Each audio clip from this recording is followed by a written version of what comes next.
Hello friends, welcome to my channel. आज मैं आप लोगों के साथ शेयर करी ब्रेड से ऐसी नाश्ता की रेसिपी फ्रेंड्स, जिसको हम बहुत ही सिंपल और आसान तरीके से बना के तैयार करेंगे।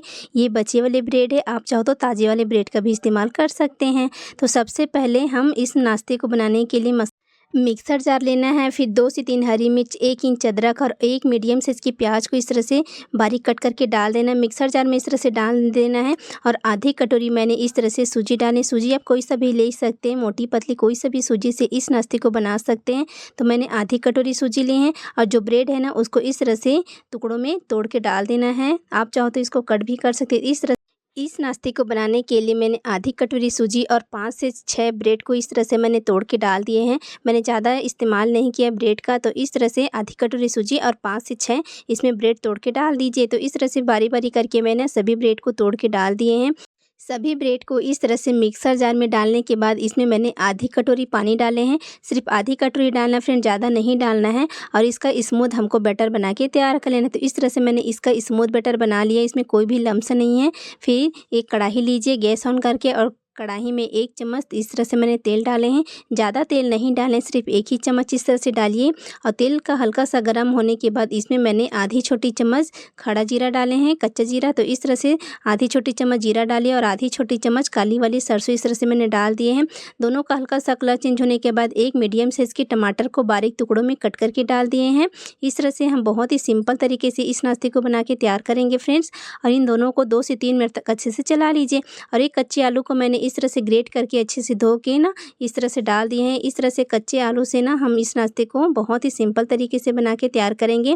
टमाटर और कच्चे आलू को 1 से 2 मिनट पकाने के बाद आधी छोटी चम्मच नमक या नमक अपनी टेस्ट के अनुसार डालें। और इसको भी 1 से 2 मिनट पका लिया। हल्का सा टमाटर सॉफ्ट होने तक ही पकाना है। आलू को मैं बहुत ही पतले वाले ग्रेटर से ग्रेट कर लिया था फ्रेंड्स, तो इसको पकने में ज़्यादा समय नहीं लगेगा।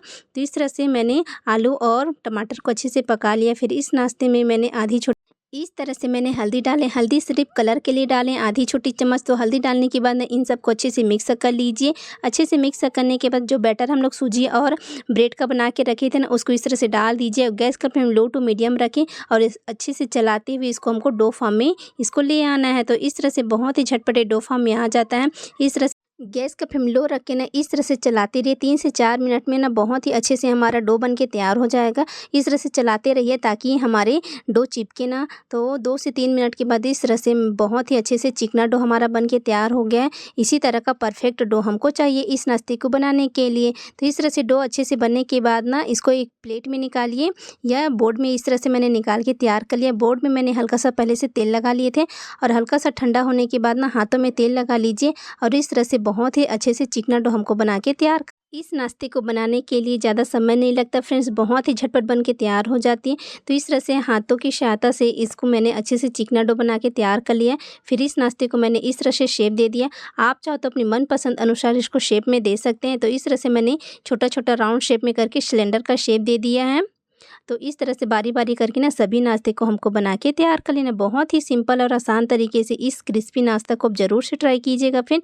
बारी बारी करके ना मैंने इस तरह से सभी को तैयार कर लिया है। सभी तैयार करने के बाद ना इस नाश्ते को हम लोग फ्राई करेंगे।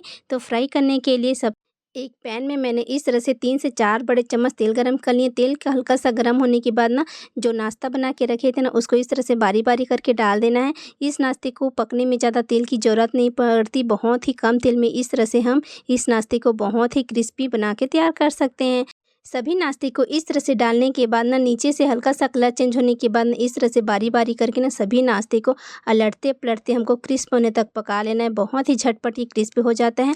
और इस नाश्ते को पकाने के लिए गैस का फ्लेम हाई टू मीडियम रहना चाहिए फ्रेंड्स, क्योंकि हमारे आटे पहले से पक गया ना। तो लो फ्लेम गैस में हम इस नाश्ते को पकाएंगे ना तो तेल बहुत ही एब्जॉर्ब कर लेगा। तो इस नाश्ते को हम हाई टू मीडियम गैस में ही इसको क्रिस्प होने तक पका लेना है। तो इस तरह से अलटते पलटते हमको सभी नाश्ते को इसी तरह से क्रिस्प होने तक पका लेना है। बहुत ही ये टेस्टी लगती है। अचानक से अगर आपके घर में मेहमान आ जाए तो घर में रखे बेसिक सामानों से इस नाश्ते को बहुत ही झटपट बना के तैयार कर सकते हैं, जो छोटों से लेकर बड़ों को खूब पसंद आएगी। और मेहमान भी पूछेंगे इसको कैसे बनाएं, इतना स्वादिष्ट बन के तैयार होती है। तो इस तरह से अलटते पलटते हमको सभी नाश्ते 3 से 4 मिनट में बहुत ही अच्छे से हमारे नाश्ता क्रिस्प हो जाता है। लेकिन इसी तरह से हमको बारी बारी करके ना सभी को इस तरह से अलटते पलटते रहना, क्योंकि ये सिलेंडर का शेप ना फ्रेंड्स, तो सभी तरफ से अच्छे से क्रिस्प हो हमारा नाश्ता। इसलिए ना इस तरह से हमको अलटते पलटते सभी को अच्छे से क्रिस्प होने तक पका लेना। इस तरह से कलर चेंज होने के बाद बारी बारी करके ना सभी नाश्ते को निकाल लीजिए और बच्चे वाले नाश्ते को भी ना इसी तरह से हमको सेम प्रोसेस से फ्राई करके तैयार कर लेना है। तो इस तरह से मैंने सभी नाश्ते को तैयार कर लिया है। आप देख भी सकते हैं कितना क्रिस्पी हमारी नाश्ता बन के तैयार हुई, अंदर से सॉफ्ट ऊपर से क्रिस्पी बन के तैयार हुई है। तो इस रेसिपी को ज़रूर से ट्राई कीजिएगा। तो इसी तरह नए नए रेसिपी मैं रोज़ अपलोड करती, तो मेरे चैनल को सब्सक्राइब करके डेली न्यू रेसिपी देख सकते हैं। तो इसी तरह स्वादिष्ट रेसिपी के साथ मिलते हैं नेक्स्ट वीडियो में। Thank you for watching.